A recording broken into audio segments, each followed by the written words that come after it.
পূর্বের ভিডিও টিউটোরিয়ালে আমি rowspan সম্পর্কে আলোচনা করেছিলাম। এই ভিডিও টিউটোরিয়ালে আমি colspan সম্পর্কে আপনাদেরকে দেখাবো। সকলকে ভিডিওটি দেখার অনুরোধ রইল। প্রথমে আমরা দেখি colspan কি। তো rowspan এর মতো colspan হচ্ছে কলামকে ভাগ করা। তাহলে এখানে এই যে টেবিলটি দেখতে পাচ্ছেন, এখানে এই পাশ থেকে যদি আমরা দেখি তাহলে এটা একটা হচ্ছে রো, ঠিক আছে? এটা একটা রো।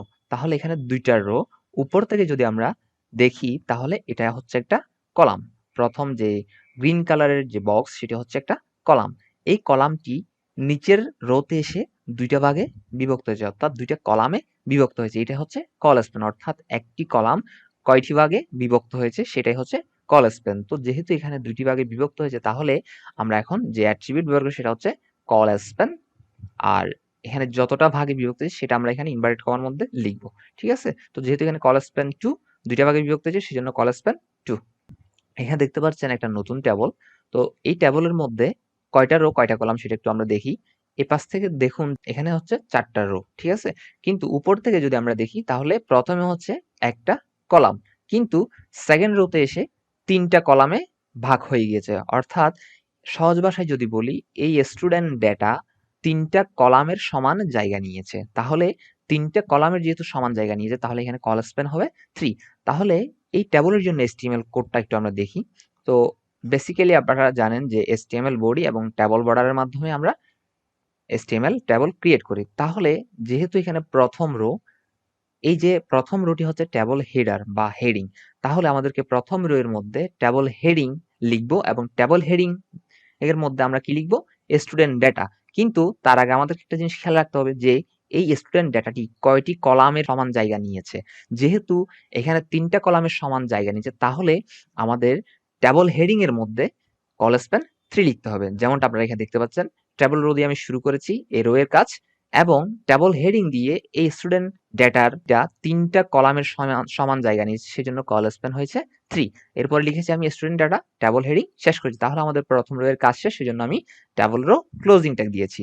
এখন আমরা কাজ করব সেকেন্ড রো এর কাজ, ঠিক আছে? তো সেকেন্ড রো এর মধ্যে কিন্তু আর কিছুই করতে হবে না, কারণ আমরা প্রথমে কলস্প্যান দিয়ে দিয়েছি। তাহলে এগুলো আমরা নরমালি টেবল রো এর মাধ্যমে, টেবল ডেটা এর মাধ্যমে করে নিব। তাহলে table row, table first table data হচ্ছে রোল, সেকেন্ড টেবল ডেটা হচ্ছে নেম, থার্ড টেবল ডেটা হচ্ছে জিপিএ। টেবল রো শেষ করে দিব। সিমিলারলি আমরা থার্ড রো এবং ফোর্থ রো এর জন্য আমরা একইভাবে কোড লিখে নিব, ঠিক আছে? আচ্ছা, এখন দেখলাম যে কলস্প্যান উপর থেকে আমরা দেখলাম, ঠিক আছে? কলস্প্যান নিচের দিকেও থাকতে পারে। আমরা পরের এক্সাম্পলে দেখি যে এখানে দেখতে পাচ্ছেন আগে ছিল কলস্প্যান উপরের দিকে, বাট এখন কলস্প্যান আছে নিচের দিকে।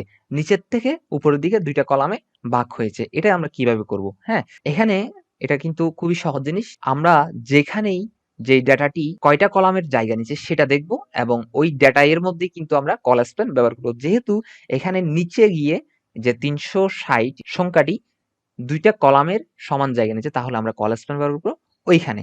আর এই যে বাকি টেবল সেলগুলো দেখতে পাচ্ছেন, এখানে কোনো প্রকার আমরা কলস্প্যান ব্যবহার করব না। তো প্রথমে আমরা দেখি প্রথম রো এর জন্য কি করতে পারি। তো প্রথম রো যেহেতু হেডার, তাহলে আমরা টেবল রো দিয়ে টেবল হেডিং দিয়ে ক্লাস নেম, টেবল হেডিং বয়, টেবল হেডিং গার্লস, 3টা ডেটা লিখে ফেলবো। ওকে, তো এখন সেকেন্ড রো এর জন্য সিমিলারলি একইভাবে, তবে এখানে টেবল হেডিং এর জায়গায় এখন টেবল ডেটা দিয়ে লিখবো, কারণ এগুলো সবগুলোই হচ্ছে টেবল ডেটা। তো table data 6, table data 45, table data 78। ওকে, এভাবে আমরা 7 এর জন্য, 8 এর জন্য টেবল ডেটা লিখে ফেলবো। এরপরে যে কাজটি করব সেটি হচ্ছে, এখানে দেখুন যে টোটাল লেখাটিতে কোনো সমস্যা নেই, এটি কিন্তু একটা কলামই আছে, ঠিক আছে? এক্ষেত্রে আমরা কোনো কল স্পেন ব্যবহার করব না। কিন্তু 360 যখন এই ডেটাটি লিখবো তখন কিন্তু আমাদের এখানে কল স্পেন হয়েছে, দুইটা কলাম কিন্তু এখানে একটা কলামে পরিণত হয়েছে, ঠিক আছে? তো যেহেতু একটা কলামে পরিণত হয়েছে, অর্থাৎ 360 দুইটা কলামের সমান জায়গা নিয়েছে। তাহলে আমরা 360 কে দুইটা কলামের সমান যেহেতু জায়গা নিয়েছে, তাহলে কল স্প্যান হবে 2, যেটা এখানে দেখতে পাচ্ছেন যে টেবলটার মধ্যে কল স্প্যান 2 দিয়ে আমি 360 লিখেছি। তো এগুলো যখন আমরা প্র্যাকটিক্যালি করব তখন হয়তো আপনাদের বুঝতে আর একটু সুবিধা হবে। সেজন্য আমি আমার নোটপ্যাডে চলে যাচ্ছি। আমি নোটপ্যাড ওপেন করে নিলাম, আমার ব্রাউজারটি একটু ওপেন করে নিই। দেখতে পাচ্ছেন আমার ব্রাউজারে কিন্তু কিছুই নেই, ঠিক আছে?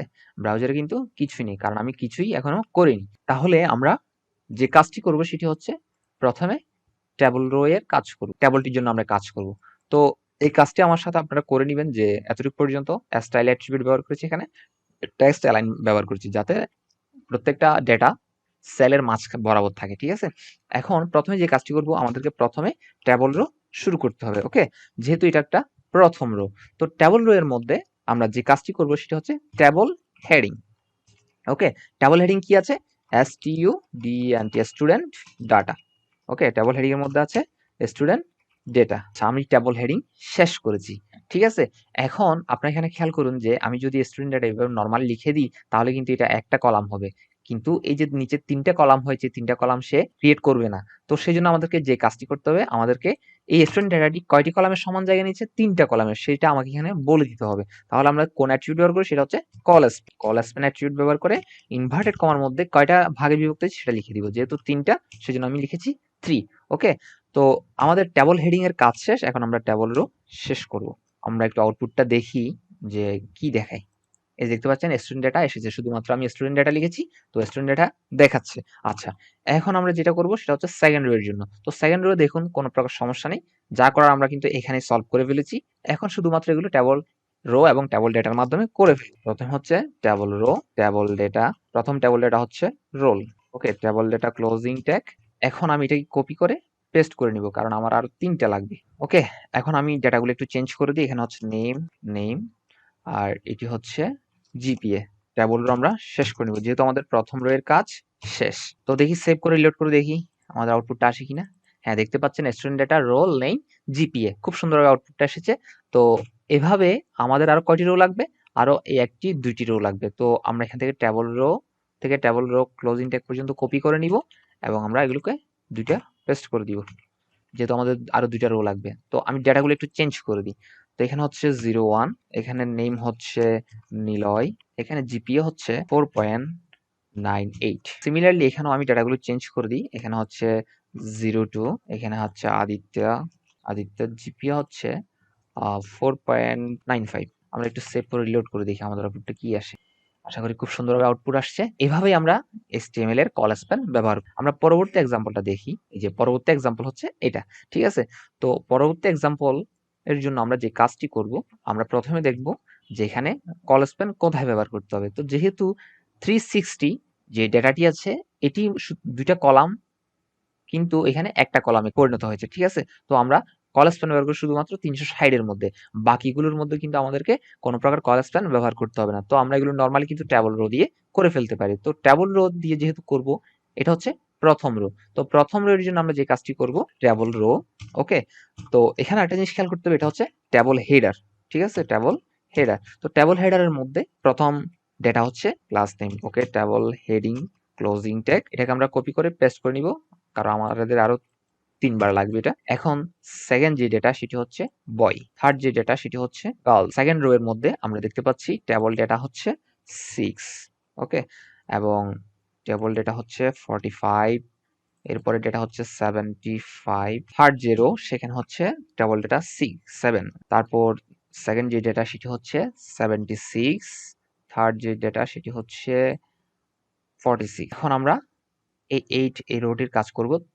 তৃতীয় রো, প্রথম ডেটা হচ্ছে 8, সেকেন্ড ডেটা হচ্ছে 81, থার্ড ডেটা হচ্ছে 34। ওকে, আমি সেভ করে নিলাম। আচ্ছা, এতটুকু সেভ করে আমরা দেখি আউটপুটটা কি আসে। হ্যাঁ, দেখতে পাচ্ছেন আমাদের আউটপুটটা খুবই সুন্দর হবে। নিচের আরো একটি কাজ বাকি আছে, আরো একটা রো এর কাজ, সেটা হচ্ছে টোটাল এবং 360°।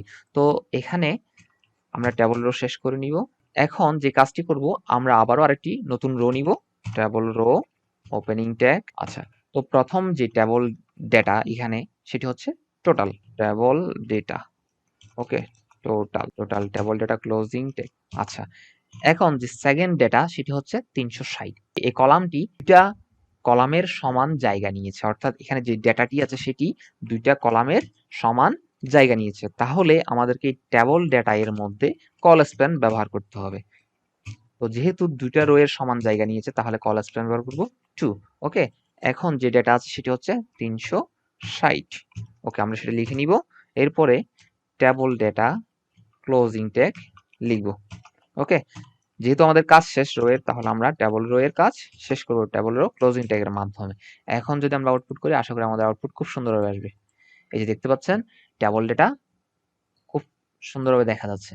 তো ভিউয়ার্স, ভিডিওটি এ পর্যন্তই। পরবর্তী ভিডিও টিউটোরিয়ালে আমরা রো স্প্যান এবং কল স্প্যান নিয়ে আরো কিছু এক্সাম্পল প্র্যাকটিস করব।